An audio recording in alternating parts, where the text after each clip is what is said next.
tapi masih duduk di tempat. Sami'na wa ata'na, dan bangkit bergerak untuk menuju perintah Allah Subhanahu wa taala.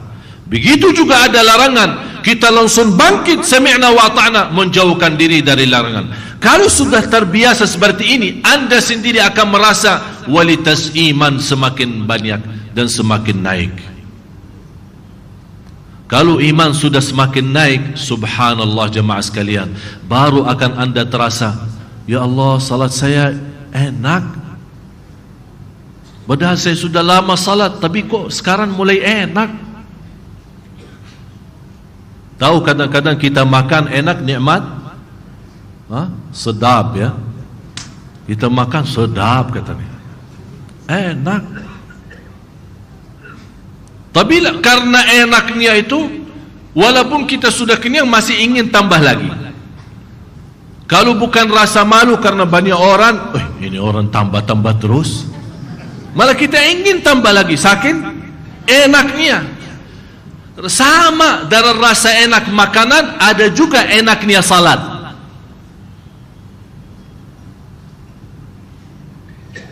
Dan sudah saya janji, ada satu kunci.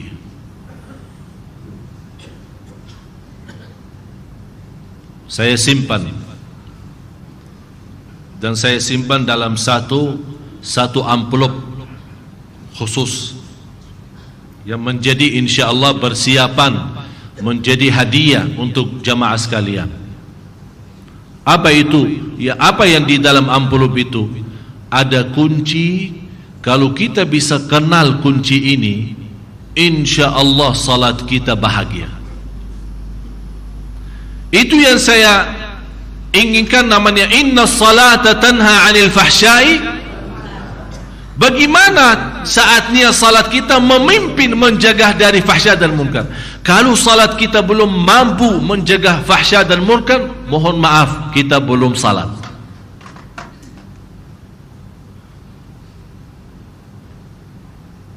Jadi yang membantu istiqamah kalbu dua. Yang pertama apa? Dalam hati mendahulukan segala sesuatu demi cinta Allah, mendahulukan perintah Allah, mengagungkan Allah. Tidak ada yang lebih utama daripada Allah, tidak ada yang lebih utama daripada Rasulullah, tidak ada yang lebih utama daripada iman, Islam, masjid, salat.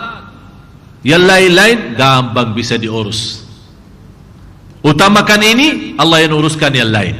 Kalau kita sibuk urus yang lain, hancur ini dan hancur yang lain. Yang kedua, biasakan diri mengagungkan perintah Allah. Sami'na wa ata'na. Cuba kita sama-sama dibacain, Ustaz Farouk.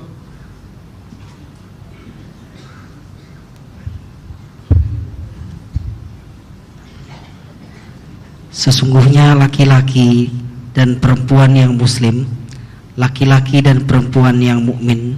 Kalau muslim mukmin memang beda. Banyak orang Islam, sedikit orang iman. Banyak orang Islam, sedikit orang iman. Mudah-mudahan semua yang hadir Allah jadikan di sisinya sebagai orang beriman, mukmin. Karena martabat iman tinggi. Iman itu memang luar biasa. Oleh karena itu Rasulullah bersabda, bisa orang muslim berzina, tapi tidak ada orang mukmin berzina. Kalau dia sudah berlaku zina, berarti bukan mukmin, tapi masih Islam.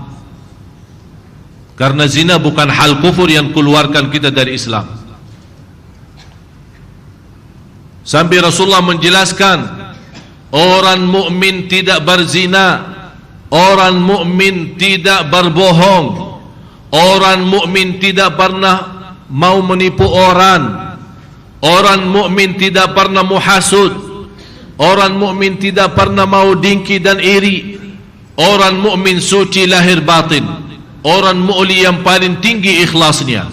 yang paling jujur ucapannya, yang paling baik perbuatannya, yang paling mulia akhlaknya. Itu orang mukmin. Oleh karena itu kelompok dari orang Badui datang kepada Rasulullah sallallahu alaihi wasallam. Qalatil a'rabu amanna. Mereka berkata di hadapan Rasul, "Ya Rasulullah, kami telah beriman." Rasul menjawab, "Kalian baru berislam, belum beriman."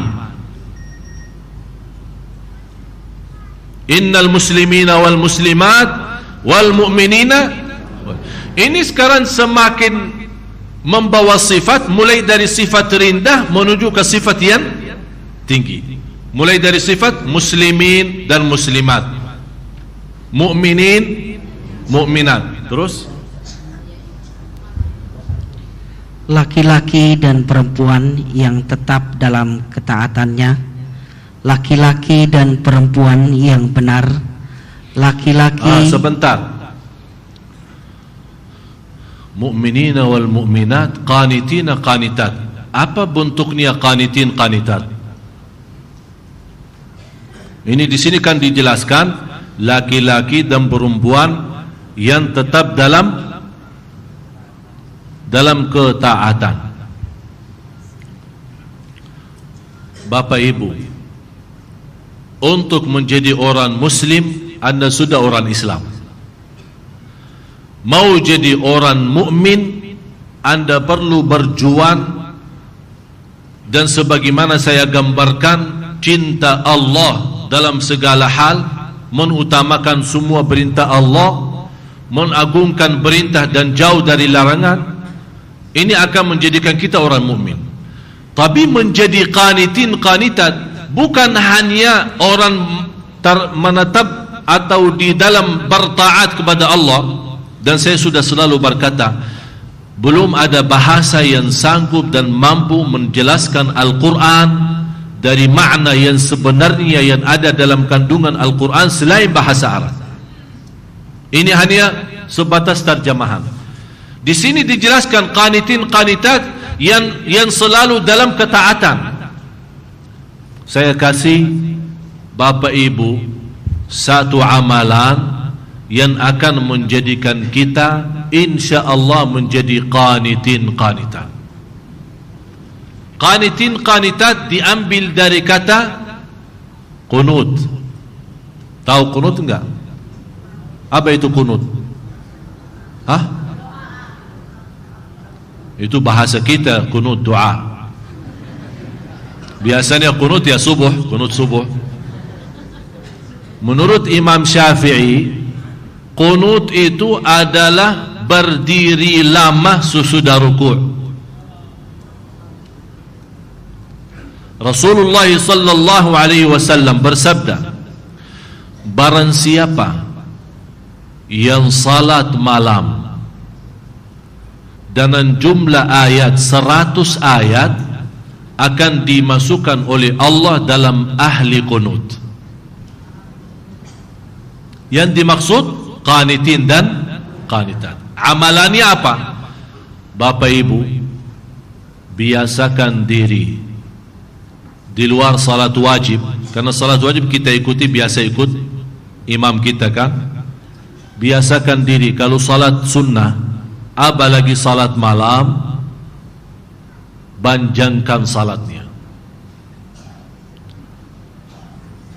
semampunya. Walaupun anda tidak hafal, boleh anda membaca dalam satu rakaat satu ayat diulang berkali-kali, tidak menjadi masalah. Rasul pernah salat malam hanya baca satu ayat sampai subuh, dan Rasulullah nangis. In tu'adzibhum fa innahum ibaduk wa in taghfir lahum fa innaka antal azizul hakim. Begitu anda ruku' dan selesai ruku' sami Allahu liman hamidah, anda membawa ucapan yang intinya memuji Allah. Walaupun anda berulang berkali-kali, sebagaimana saya pernah memberikan kepada jamaah sekalian, ada satu doa malaikat pun malah ribut siapa yang mau nuliskan saking agungnya doa. lebih dari 37